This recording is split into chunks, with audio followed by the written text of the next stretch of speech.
Hello अस्सलाम वालेकुम नमस्ते सत श्री अकाल। कैसे हम सब लोग दोस्तों, लंदन से जैनुल आबदीन आपकी खिदमत में हाजिर है। और जनाब, इंतहाई अहम खबर है डकी भाई के बारे में। क्या उनके लिए फांसी का फंदा तैयार हो रहा है? क्या उनकी मुश्किलात में मजीद इजाफा होगा? इसके साथ साथ उनकी जो वाइफ है अरूब जतोई, उन पर भी क्या कोई मुकदमा दर्ज हो रहा है? उनके बारे में क्या तफसीलात हैं? उनकी भी शामत आ गई है क्या? ये क्या मामलात हैं, ये आपको बताएंगे। और इसके साथ साथ जो रिश्वत का इल्जाम उन्होंने लगाया था जनाब, क्या वो सच्चा साबित होगा या नहीं? इसके बारे में सारी तफसीलात आज के व्लॉग में, कुछ इंटेंस किस्म की जो चीजें हैं वो हमें मालूम हुई हैं, वो आपके साथ शेयर करेंगे। चैनल को सब्सक्राइब कर लें, दोस्तों के साथ वीडियो जरूर शेयर करिएगा और कमेंट सेक्शन में आप जरूर बताइएगा कि आपको क्या लगता है कि डकी भाई का जो ये सारा मामला है, इसमें क्या वो सुरखरू होंगे या उनके लिए मामलात मजीद पचीता होंगे। जनाब, शुरू करते हैं। और सबसे पहली और अहम बात जो ये है कि आपको पता होगा, आपकी नजर से गुजरा होगा कि जो जनाब डकी भाई की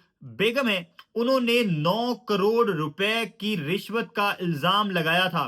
जी हां, उन्होंने जो साइबर सिक्योरिटी वाले हैं, जो साइबर क्राइम विंग है, उन पर जनाब 9 करोड़ रिश्वत लेने का इल्जाम लगाया था। और इस पर अब जो दूसरी जानिब से यानी डकी भाई की जो वाइफ है, जो अरूब जतोई हैं, उनके मुखालिफ हिम्मत से जो उन्होंने वकील किया है, वो वकील बहुत तगड़ा है।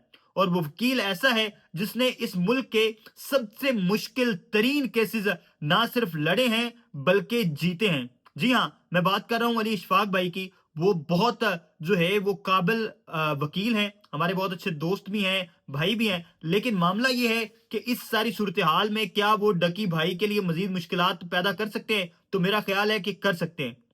उसके पीछे वजह यह है कि हमारे यहाँ हमारा जो कोर्ट सिस्टम है, उसमें पूरा का पूरा केस आपके वकील पर डिपेंड कर रहा होता है कि आपका वकील किस कदर जो है वो क्रेडिबल है, आपका वकील जो है वो किस कदर इंटेलेक्चुअल है, कितना जो है वो केसेस को समझता है, कितने अच्छे से वो आपके मौकफ को जो है वो प्रेजेंट कर सकता है। तो ये जो मामला है, इसमें अली इशफाक से बेहतर वकील मेरे ख्याल में कोई हो नहीं सकता था। और मेरा जो ख्याल है, डकी भाई या उनकी जो वाइफ थी, उनको अपनी वकालत अली इशफाक से करवानी चाहिए थी। लेकिन उन्होंने मेरे ख्याल में कुछ ऐसे वकला को चूज किया है। जाहिर है मेरी उनसे कोई पर्सनल लड़ाई नहीं है दूसरे वकीलों से या कोई मामला, लेकिन मुझे जो लग रहा है, जो सूरत हाल लग रही है, उसमें मामला ये है कि डकी भाई तो अंदर है ही है, उनकी जो वाइफ है उनके लिए भी सख्तियां आने लगी हैं। और कहा यह जा रहा है कि अरूब जतोई जो ये दावा कर रही हैं कि उन्होंने 9 करोड़ रुपए जो है वो रिश्वत की मद में दिए हैं, तो अब उन पर रिश्वत देने के इल्जाम में केस हो सकता है। जनाब, ये तो उल्टी गंगा बहने लग जाएगी। यानी आपने पैसे भी दिए हैं और केस भी आप पर होगा। तो मैंने आपको पहले बताया कि ये सारी की सारी कहानी, ये सारे के सारे मामलात डिपेंड करते हैं आपके वकील पर कि आपका वकील किस कदर तगड़ा है। अगर आपका वकील तगड़ा है, आपका वकील जो है उसके जो है वो अंदर ये सलाहियतें हैं, तो वो आपको किसी भी केस से निकाल सकता है और मुखालिफ को किसी भी केस में फंसा सकता है। तो अली इशफाक ने एक प्रेस कॉन्फ्रेंस की जिसमें उन्होंने तफसीलात बताई। उन्होंने जो है वो बाकायदा टाइमलाइंस शो की हैं, टाइमलाइंस जो है वो बताई हैं कि कहां कहां पर कहा गया है कि इस मौके पर फला फला ऑफिसर ने रिश्वत ली है। तो उन्होंने फिर उसको अंडू करने की कोशिश की है। बाकी उन्होंने कहा कि जो केस है वो सब जुडिस है, वहां पर मामलात चल रहे हैं और हम ये सारी तफसीलात अदालत के सामने रखेंगे। तो अब कहा यह जा रहा है और मामला यह है कि जनाब, आपको पता है कि डकी भाई के वकला ने शायद पहले भी इस केस को अच्छे से हैंडल नहीं किया। अगर अच्छे से हैंडल किया होता तो उनकी जमानत मंजूर हो जाती इस केस में और वो किसी तरह से बाहर बैठकर इस सारे केस को परसू कर रहे होते, या उनका जुडिशियल रिमांड लिमिटेड होता। उनका जुडिशियल रिमांड 26 दिन का हुआ है और आपको पता है कि 30 दिन का रिमांड ओवरऑल मांगा गया था पुलिस की जानिब से और 26 दिन का दिया गया। तो रूटीन में तो ऐसे होता है कि जब किसी शख्स का हफ्ते का अगर रिमांड मांगा जाए तो एक आध दिन का जो है वो जज साहब देते हैं, लेकिन 26 दिनों का। तो यहां पर उनकी जो वकला है, जो उनके वकील हैं, उन पर सवाल उठता है कि उन्होंने इतनी बड़ी जीत कैसे दी जो है वो दूसरी पार्टी को, जो दूसरे वकला हैं उनको। एक तो ये, उसके बाद उनकी जमानत की पिटीशन दायर की गई और जमानत उनकी खारिज करवा ली गई। तो अब जो है वो फिर हाई कोर्ट में, फिर सुप्रीम कोर्ट में मामला आ जाएंगे जमानत के। तो मामला ये है कि जो वकला हैं वो बहुत इंपॉर्टेंट होते हैं।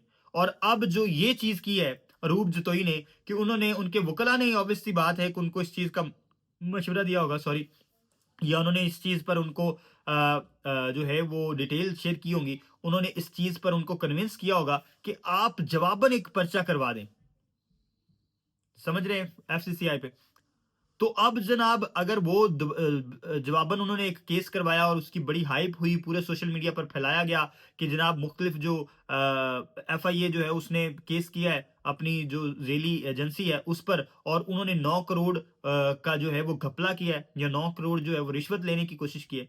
इसमें आपको पता है कि डिप्टी डायरेक्टर जो हैं वो भी उसके शामिल हैं, जो सरफराज साहब हैं।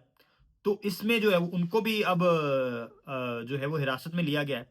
तो अब मामला ये है कि ये अब बाकायदा तौर पर एक पूरे इंस्टीट्यूशन के साथ आपने लड़ाई ले ली है। अब एक पूरे इंस्टीट्यूशन के खिलाफ आप आके खड़े हो गए। तो अब उस पूरे इंस्टीट्यूशन ने अपनी इज्जत बचानी है। तो उस इज्जत बचाने के लिए वो हर हद तक जाएंगे। उन्होंने बेहतरीन वकील किया है। मैं बड़ा हैरान हुआ हूं कि अली इशफाक साहब जो हैं वो इस केस को परसू कर रहे हैं दूसरी जानिब, क्योंकि वो महंगे वकील हैं। और मैं ये सोच रहा था कि शायद डकी भाई उनको अफोर्ड करेंगे या वो अपने वकील के तौर पर उनको पेश करेंगे। आपको पता है इमरान रियाज का केस उन्होंने लड़ा, और उसके बाद आजकल वो जनरल फैज हमीद का केस लड़ रहे हैं मिलिट्री कोर्ट में। तो इतने महंगे और पायदार वकील हैं वो, तो वो अगर आपके मुखालिफ लड़ रहे हैं तो ये आपके लिए खतरे की घंटी है, और आपको बहुत ज्यादा तैयारी करनी पड़ेगी, और आपको बहुत बड़े वकला की टीम चाहिए होगी उनके साथ मुकाबला करने के लिए, उनसे केस जीतने के लिए। तो ये तो आपने फिल्में और ये वो इस जो भारतीय और पाकिस्तानी फिल्में उनमें भी देखा होगा कि वकला जो हैं, अगर आपका वकील बड़ा है तो वो आपको कत्ल के केस से भी निकाल लेता है। लेकिन अगर आपका वकील स्लो है तो वो आपको जनाब मुर्गी चोरी में भी सजाए मौत दिलवा देगा। तो ये वाला मामला है। अब इस मामले में बहुत ज्यादा सेंसिटिविटी के साथ सोचना पड़ेगा अरूप जतोई को, और डकी भाई से जब भी उनकी मुलाकात होती है तो उनको भी थोड़ी सी ध्यान का मुजाहरा करना पड़ेगा, क्योंकि आपने एक पूरे डिपार्टमेंट के साथ लड़ाई ली है, आपने पूरे सिस्टम के साथ लड़ाई ली है कि आपने उन पर इतना बड़ा इल्जाम लगाया। अब हम तो इल्जाम ही कहेंगे जब तक ये साबित नहीं होता। तो या तो आपके वकला वो चीज साबित करें कि वाकईतन आपने 9 करोड़ की रिश्वत दी है, और अगर आप वो साबित नहीं कर पाते तो फिर भी आप फंस जाएंगे। और अगर आप साबित कर देते हैं तो कहा जा रहा है कि इस पर भी केस होता है, रिश्वत देने वाले पे भी, रिश्वत लेने वाले पे भी। तो ये तो मामलात मजीद गड़बड़ होंगे। और दूसरी बात यह कि रिश्वत किस बात की दी है?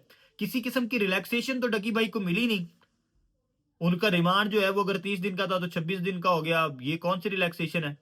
और उसके बाद जनाब उनको जेल में भेज दिया गया, और सारे वो सजा भी काट रहे हैं, उनका केस भी वैसे का वैसे चल रहा है, उनकी जमानत भी कैंसिल होगी। तो फिर ये 9 करोड़ रुपया कहाँ गया, किसको दिया, किस लिए दिया? सबसे बड़ा सवाल ये है। और यही सवाल जो है वो अली इशफाक भाई पूछ रहे हैं, वो अपनी प्रेस कॉन्फ्रेंसिस में पूछ रहे हैं।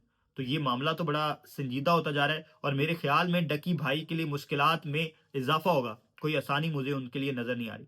ये जनाब तफसीलात थी। मजीद उनके जेल के अंदर क्या मामलात हो रहे हैं इस पर हम एक अलहदा से एक व्लॉग बनाएंगे और उसमें आपको तफसीलात बताएंगे। लेकिन उसके लिए आपको अगले व्लॉग का इंतजार करना पड़ेगा। हमें दीजिए इजाजत। अल्लाह हमें नासिर।